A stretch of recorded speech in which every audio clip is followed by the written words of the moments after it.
promise you, amazing change and transformation awaits you, but you have to have the courage, you have to have the honor and the reverence to respect and honor the healing, and you have to do your work. You have to show up and be conscious, consistent, and I promise you, a whole new world will be awaiting you in that alchemy.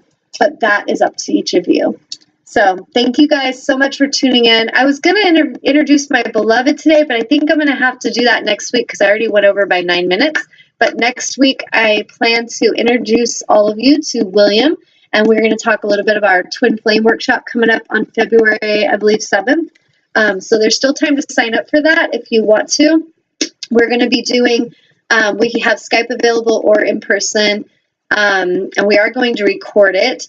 And it's going to be awesome. A lot of self-love topic and talking about, the importance of twin flames and the difference between soulmates and twin flames, what all that means. So if any of you guys are interested in that, contact me.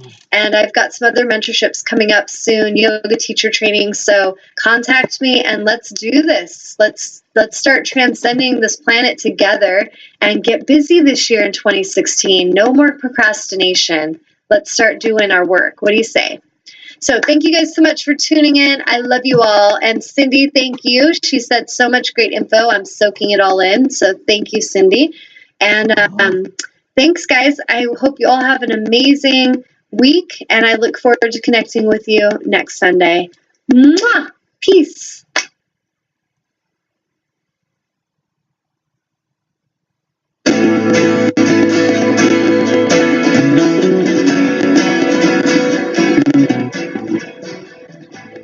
You're tuned to the Nissan Communications Network.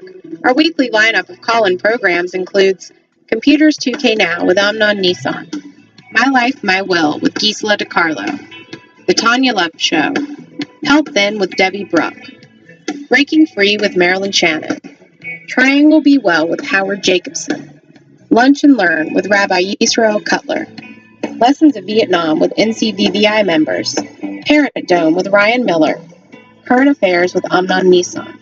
And if you tuned in too late, you can always watch each program in its entirety or download an MP3 audio file of it in the archives section on nissancommunications.com.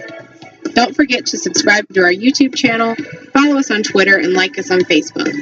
Sponsored by Atomos.com, makers of quality video recorders and converters, CarolinaApparel.com, and DeltaForce.net.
Good afternoon, everyone. Welcome to the Tanya Love Show, and Happy New Year. It is 2016 now, so that's pretty awesome. Where we're living in Vancouver, Washington, we woke up to snow everywhere, so that was kind of a beautiful little miracle. And as I look out my window, it's all snow covered out there and winter wonderland, so kind of cool.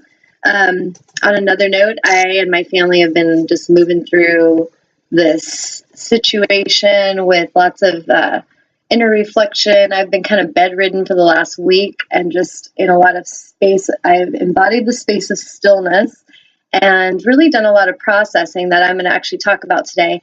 And woke up in the middle of the night, my daughter throwing up and had a fever and was crying. And night where I was up coughing all night so much that I actually pulled a muscle in my neck. And so one of those days of just like having these human experiences. And I was checking the forecast with my beloved, and there has been a lot of solar flares and things going on. And I posted a thing on Facebook today that just kind of talks about how when we're in this intense time of more increased light frequencies coming into the planet, aka solar flares, it can actually affect us in a very physical way. Some of us can have symptoms as feeling very sick, mental confusion, where we can actually feel that we really want to pull inward and what I call go into my cocoon. And it can actually disrupt our sleep and cause a lot of shifts in our vibrational frequencies. So those of you that are going through this, do your best to stay centered in a place of presence and just allow and surrender to the energy and let it move through you. Rather than going into a state of resistance where we go into fear, we start thinking, oh God, am I dying? Am I sick? What's wrong with me? And we start going into that dialogue, which either way, if you go there, it'll still assist you with what you need to remember. But I'm just here to remind you all that we can choose to go higher and to not go into fear, but to choose to go into a deeper state of love, an even deeper space of surrender and stillness. And for me this week, it has been very interesting because having all this quiet time I usually spend most of my time in a lot of quiet time in meditation anyways, being, right before I see a healing client, I'm meditating. After a client leaves, I'm in meditation. I teach meditation. So I embody meditation a lot anyways, but this week was very, very quiet and very much pulling inward my energy resources. And it was a really enlightening week for Tanya Love. And the reason I'm going to share and I say these things from my own personal journey of discovery and understanding what it is I need to see. And then I say it with the hopes that it will ignite that same passion and that same courage in each of you to go inward and not to be afraid to see and not to be afraid to release and let go in ways that maybe we've never been comfortable to let go before. But this week has been very eye-opening for me in some levels, being an empathic, sensitive soul that I am, and very much being a nurturer. I have always had this innate ability to tune into the needs of others and to read their energy and to be able to help them and help them connect the dots and help them to heal. And that's just something that's just natural in me. However, I've also discovered that there's times where being in that state of empathic sensitivity, I can pick up on others' frequencies, and sometimes they can be disruptive to myself. And we've talked about this a lot on the show. And in that case, it cannot be the best for Tanya Love. And so as empaths, how do we get into this place where last week we were talking about empathic balance? Like, how do we get to that place where we all can really walk in that middle way and we are in a state of balance in a way that looks out for the needs of ourselves as well as others? And when I was in this week of quiet, I really had a lot of time to reflect and observe how many of the humans that I was there for and that I'm always there for, and I'm helping them and I'm giving them advice, I'm, helping them out of predicaments, and I'm doing all this stuff to help. And how when I was in a space of needing, some love and nurturing, there was very few who were even tuning into that. And it can be very eye-opening. And if we don't go into victimization with it, we don't feel like poor me with it, we can really just see clearly that there are souls that come around only when they're here to get something from us. And there are souls that actually really also care about us and our well-being. And what was so enlightening for me was to really see that with truth and not to be judgmental, not to go into, like I said, any kind of victimization with it, or poor me energy with it, but just to see, to have the courage to see. And in seeing, we can have this amazing opportunity for liberation and freedom from any old patterns. And so for me, when I'm looking inward and I'm like, okay, what is this? What is this energy? I really want to process it so I can live more truthful and authentically to me and live more in alignment of my highest self. And this week of being on my back, laying in meditation, in stillness, not feeling my best, really took me out of a place of doing where I was not able to do for others. I was not able to give to others in a doing sort of way. And it helped me to really shake off any sense of my worth and my value was connected to doing for others. And that can be pretty eye-opening for a healer because, our highest joy, I love and am so fulfilled by helping others come into their alignment and feel good about themselves and heal. But when it's coming from a place of equal giving and giving and sharing, like we're giving and receiving, it feels like what I call a win-win. And win-win situations feel good and harmonious on both sides. When it comes from a place where one is giving and giving and giving, the other's taking, it will not empower either soul.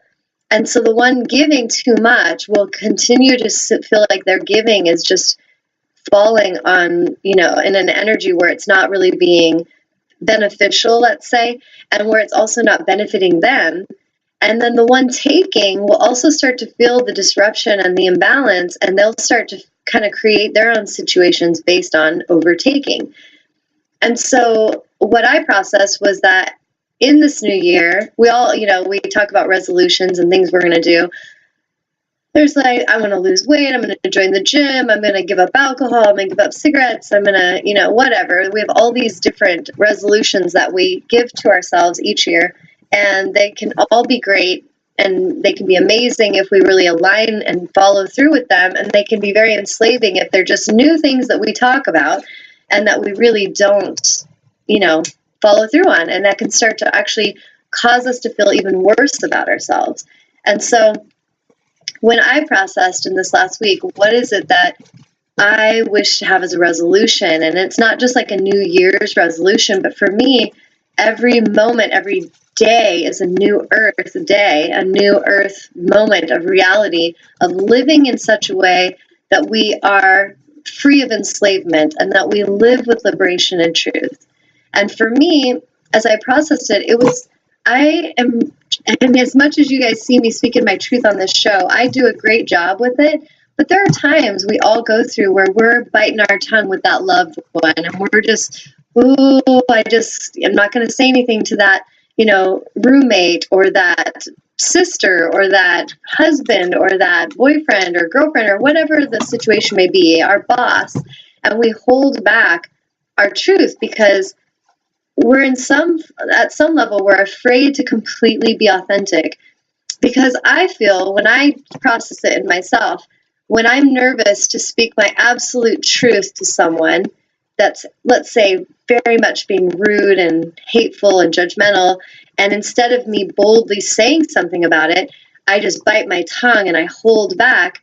At one level, we could say it's because we're compassionate, we're patient, and I've told myself this at times.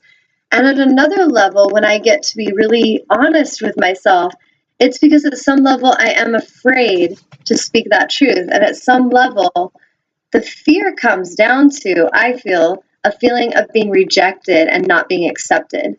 And so if we each, my intention always on this show is to mirror to all of you that I am also moving through human moments in my evolution, my ascension process.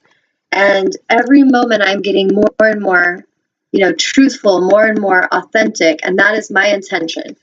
And then it's also to reflect that and mirror that back to all of you watching, that this takes great courage and it takes a lot of awareness, a lot of paying attention, because if we start to just get complacent and we start to just slip to the side with the feelings that we have, and we hold and harbor anger and we hold in our feelings, we don't express them, it starts to really build up. And I feel like part of my coughing, I was really tuning into that, just like I would tell a client to, what is this energy? And I'm coughing so violently and I can't hardly catch my breath and it's hurting my throat. And when I was going through that and I'm meditating about it, I realized there's a lot of stuff that hurts my heart that I hold back from humans because I am compassionate, I am patient, but there's this process of how patient and compassionate does one need to be with truth